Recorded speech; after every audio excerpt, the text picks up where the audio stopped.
야당 뉴스들로 한번 해보겠습니다. 야당이 정말 재밌게 돌아가는 게 장제원 자유한국당 수석 대변인 이 사람이 자기 당 원내대표에게 직격탄을 쐈어요. 그 임기 끝나니까. 네. 그 이번에 예산안 하면서 주요 정당들의 원내 지도부의 지역구에 할당된 거. 우원식 더불어민주당 원내대표 지역구에는 1억 2,500만 원. 얼마 안 됩니다. 겨우. 그런데 정우택 지역구는 211억. 다음에 김광림 정책위의장 지역구에는 140억. 우와. 그리고 김동철 원내대표 국민의당 원내대표 지역에는 2,069억 원. 어휴. 그러니까 장제원의 이야기는 여당 원내대표 지역구에는 그 정도밖에 안 갔는데 실제로 이게 협상하는 게 대상이 이런 거거든요. 이런 그 예산안 협상은 원내대표하고 그 파트너가 일단 선거에 나갈 때부터 정책위 의장 파트너로 같이 나가는 선거예요. 그렇지. 그렇다 보니까 이 사람들이 자기 지역구의 예산을 따내면서 지금 예산안에 대해서 양보해줬다 이런 얘기잖아요. 정우택 입장에서는 정말 대박 난 겁니다, 지금. 그렇죠. 그러니까 대박이라는 표현보다는 얼굴 벌게질 이야기가 지금 한 거거든요. 그렇죠. 근데 보니까 여기서 하나 알 수 있는 것. 홍준표는 정우택을 무지하게 싫어한다. 사실은 당의 수석 대변인은 당대표의 입이에요.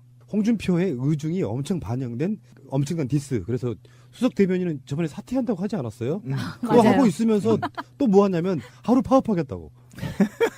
사표를 안 받아주셨나 보지 뭐야 홍 씨께서. 근데 지금 이 장제원이 이렇게 셀프 디스를 자기 진영 안에 셀프 디스를 하는 것을 보면 확실히 지난 예산안 통과의 막후 협상에서 정부가 얼마만큼 힘들었는지, 그리고 이 야당들이 얼마만큼 무리하게 자기 지역구에 돈을 달라고 요구를 했는지, 그리고 자기 지역구에 돈이 오니까 낼름 동조해주는 그런 그 얄팍한 모습을 보여줬던 것이 백일화에 드러나는 거죠. 근데 저는 이게 이제 다른 측면이 좀 있어요. 제가 이제 화가 나는 것은 우리가 다른 사법 적폐, 국정원 적폐, 정부 각 부처의 적폐들은 청산하고 있단 말이죠. 그런데 국회 적폐가 바로 전 이거라고 봅니다. 원내대표라고 해서 자기 지역에 최경환이 5,200억 가져간 거 제가 격분한 거 우리 방송에서 기억나시죠? 네. 제가 사족을 좀 달면 말이죠. 오대산에 있는 절 큰 게 이름이 월정사 있죠. 월정사. 월정사에서 딸린 절을 가면 비구니 절이라고 있어요. 그게 한 4km 정도 되는데요. 그곳이 아스팔트나 콘크리트를 다 뜯었어요. 친환경 도로라고 해서 신장로로 만든다고 하나요? 그렇게 해서 이제 자연과 융화되는 도로를 만들겠다고 해서 그런 산속 같은 데까지 아스팔트를 깔 필요가 없다 이런 거였죠. 그런데 최경환 같은 경우는 자기 동네 마을 동네까지 다 아스팔트 깔았잖아요. 갔다가 이게 정치가 아닌데 이번에 제가 이 두 가지로 보는 이유는 장제원이 셀프디스 한 거지만 결국은 아직도 원내대표니 어쩐지 아까 말하는 간부들의 임원들의 예산 나눠먹기에 빠져 있구나. 어떻게 패륜 세력인 정우택 지역에 이렇게 많은 돈이 갈 수가 있죠. 전 도대체 용서가 안 되는데 그 대목은 이제 그렇게 용서가 안 되는 부분이고 이거는 반드시 적폐를 청산해야 된다는 게 첫 번째. 두 번째, 장제원이 왜 젊은 나이에 이런 얘기를 할까? 이게 핵심이에요. 장제원은 극단적인 자본을 대변할 수밖에 없는 거고요. 이 자본의 바탕에는 우리나라가 그동안에 MB정부부터 신자유주의를 들어오면서 가장 자본이 그다음에 기득권 세력들이 뭘 노리고 있었냐면 작은 정부를 노렸단 말이에요. 그런데 이 장제원의 생각은 니네 공무원 중원을 합의해주고 그러고 나서 니네 지역구 돈 가져갔지 이렇게 비난하는 겁니다. 그 말은 뭐냐면 계급적으로 철저하게 장제원은 자유시장 체제를 유지하려면 공무원 수를 줄여야 되고 공무원이 갖고 있는 권한들을 민간에 위탁해야 돼 자기들 먹잇감이 있는데 그렇지 않고 공무원을 자꾸 늘려놓으면 다시 고경제로 돌아가면 우리 자유시장 경제가 무너진다 이렇게 보고 있는 겁니다. 굉장히 계급적으로 보고 있어서 이게 얼굴이 제가 봤거든요. 붉어지면서 이거를 역설하고 있단 말이에요. 그러니까 이게 결국은 자기 계급에 정확하게 복무한 발언이에요. 굉장히 싸가지 없는 발언이고요. 지난 신자유주의 체제에서 어떤 현상이 벌어졌냐면 무차별적으로 민영화가 돼서 지금 우리나라의 경제가 붕괴된 이유가 그거 아닙니까? 수자원부터 뭐 철도까지 모조리 다 팔아먹었단 말이에요. 이름에도 불구하고 작은 정부를 계속 지향하고 있는 장제원의 정치적 철학 이념이 드러나고 있는 거죠. 그러니까 자기 동료를 씹더라도 절대 이 정부의 공무원들을 증언하면 안 된다. 이게 바로 이 장제원의 정치적 철학입니다. 예, 이번 예산안의 기본적인 투쟁 과정은 사실은 문재인 표 복지와 SOC의 싸움이었다고요. 그렇죠. 이 SOC를 최대한 줄인 상태에서 복지로 가자 이런 방향성인데 결국에는 그 법을 만드는 구성원들인 국회의원들에 의해서 올해도 여전히 SOC는 가져갔습니다. 그렇죠. 그러니까 예산은 한정돼 있고 복지는 줄여야 SOC를 가져가는 거고 SOC를 줄이면 복지로 그만큼 가는 건데 그래서 뭐 대표적인 건 아동수당 같은 얘기가 나오는 거고요. 근데요, SOC가 100억 이상 증액된 곳이 111건인데요, 이번에. 영남이 최대 수혜를 입었어요. 36%예요, 그 중에. 영남에 가져간 게. 예. 그런 관점도 있고, 무슨 말이겠어요? 자기들이 최대한 영남 지역에 일하면 대부분 다 자유한국당이나 바른정당 소속들이잖아요. 그 사람들이 자기 지역에 SOC 챙겨가는 게 그렇다니까? 복지를 반대하는 건 사실은 겉으로 된 명목이에요. 포퓰리즘이라고. 그렇죠. 자기 지역에 SOC 가져가는 부분이 뒤에 숨겨놓고 그걸로 딜을 하는 거야. 이거 주면 이거 찬성해줄게. 이런 관점으로. 그리고 국민들도 좀 바뀌어야 됩니다. 자기 지역 국회의원이 중앙정부에서 돈 따오는 거 좋아하지 마십시오. 결국은 그게 다른 지역의 차별을 낳고요. 굉장히 안 좋습니다. 중앙 의원들은 중앙 정부의 일을 하면 되는 겁니다. 그런데 그거를 자기 지역에 돈 갖고 가서 그 지역의 맹주로 내 돈 중앙에서 몇천억 따왔다 이렇게 해서 이제 맹주로 자리를 잡으려고 하는 거 아닙니까? 그런 거 굉장히 좋지 않습니다. 제가 지역에 가도요. 그런 얘기를 종종 해요, 어르신들이. 제가 그래서 한 소리씩 해요. 그런 얘기 하지 마십시오. 그런 얘기 해서 결국 이렇게 되는 거 아닙니까? 라고 얘기하지만 우리도 바뀌어야 돼요. 중앙 의원들은 중앙 국가 나라 살림 해. 지역에 돈 따오지 말고. 앞으로 이제 문재인 대통령이 개헌 때 지방 분권 개헌 한다고 하면 이제 예산이 자동으로 내려가니 그런 거 쓰지 말고 중앙정부 중앙정치 하라고 해야지. 돈 따온 정치 다음에 또 찍어주면 또 이런 일이 반복된다고. 그러면 국가 전체의 복지나 이런 것들이 뒤로 후퇴된다. 그 동네 가서 아스팔트 좀 더 많이 깔면 다리 하나 더 놓으면 그것이 뭐가 더 지역 발전이 있다고. 차라리 사람한테 투자한 게 낫다. SOC보다. 근데 이제 SOC에 대한 이야기는 사실 설왕설래가 좀 있는데 그중에 이제 이런 건 간과하면 안 돼요. 아직 낙후된 섬 또 산간 지역 이런 거 개발하는 건 SOC 필요합니다. 차라리 그러니까, 그런 데 가면 네. 되죠. SOC 예산이 다 나쁘다는 건 말이 안 되는 건데 그렇죠. SOC는 기본적으로 현역 국회의원들의 상징 같은 거잖아요. 나 이만큼 따왔어. 이게 실적 계속 이야기를 해야 되기 알리기 때문에. 가장 좋은 거죠. 그래서 실제로 이번에 그 SOC 예산이요. 문재인 정부가 제출한 게 17조 7천억이었답니다. SOC 관련한 예산이. 근데 1조 3천억 원이 늘어났어요. 그러니까 SOC 예산은 늘리고 복지 예산은 복지는 깎고 이런 방식으로 갔다. 자, 어쨌건 안타깝습니다. 장제원이 한 말 중에요. 이 사람들이 이제 국회의원 지역구에서 뽑히기 위해서 국회의원 아주 영원히 해먹어라 뭐 이런 식으로 약간 저주를 했는데 반대로 말하면요. 장제원도 국회의원 영원히 해먹으려고 이당 갔다 저당 갔다 했던 바로 그런 인물 아닙니까? 맞습니다. 똥 묻은 개가 개 묻은 개 서로 이렇게 나무라고 있는 그런 모양새고요. 젊은 놈이 좀 정신 좀 차리십시오. 그렇죠. 정우택 입장에서는 정말 지워받고 싶겠어요. 국민의당. 사실상의 분당 상태라고 보시면 돼요. 국민의당은. 평화개혁연대 바른정당과의 통합을 반대하는 국회의원들이 모여서 만든 이를테면 박지원, 천정배, 정동영 이런 사람들이 주축해서 그렇죠. 만든 거예요. 평계련이라고 하죠. 뭐 그렇게까지 줄일 필요는 없고요. 평계련. 잘 만들죠. 그쪽이 예. 또 그런 얘기들을. 근데 평화개혁연대의 행사, 모임, 토론 자리에 안철수 대표가 갑니다. 아, 왜 가요, 거기? 자기를 반대하는 사람들의 모임에서 회의를 하는데 욕 먹으려고 작정하고 가는 거죠. 두 가지겠죠. 하나는 나 이렇게 소통하려고 노력한다는 걸 보여줘야 되고요. 두 번째는 오히려 자기를 지지하는 사람들한테 나 여기 가서 이렇게 홀대당했어? 그런 거 많잖아. 옛날에 왜 김무성이가 일부러 봉화마을에 노 대통령 추도식에 참석하는 거랑 비슷한 거.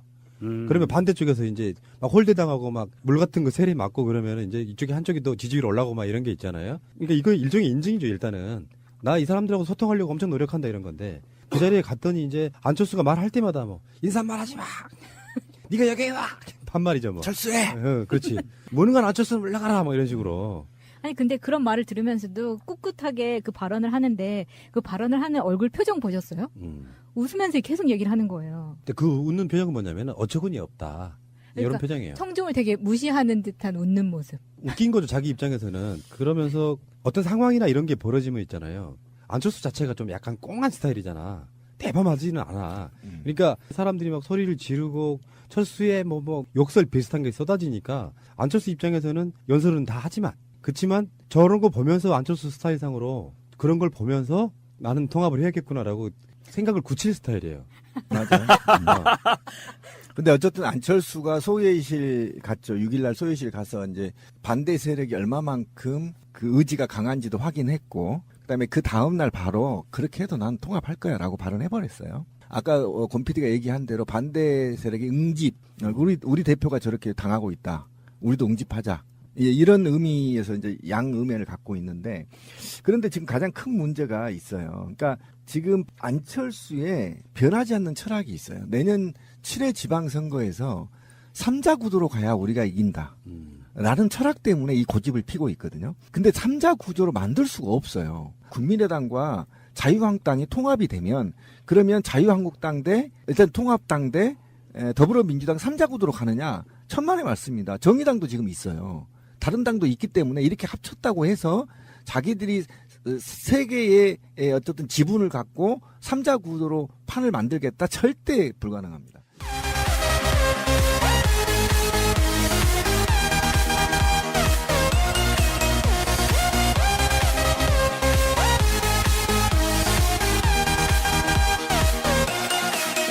있어서 이게 얼굴이 제가 봤거든요. 붉어지면서 이거를 역설하고 있단 말이에요. 그러니까 이게 결국은 자기 계급에 정확하게 복무한 발언이에요. 굉장히 싸가지 없는 발언이고요. 지난 신자유주의 체제에서 어떤 현상이 벌어졌냐면 무차별적으로 민영화가 돼서 지금 우리나라의 경제가 붕괴된 이유가 그거 아닙니까? 수자원부터 뭐 철도까지 모조리 다 팔아먹었단 말이에요.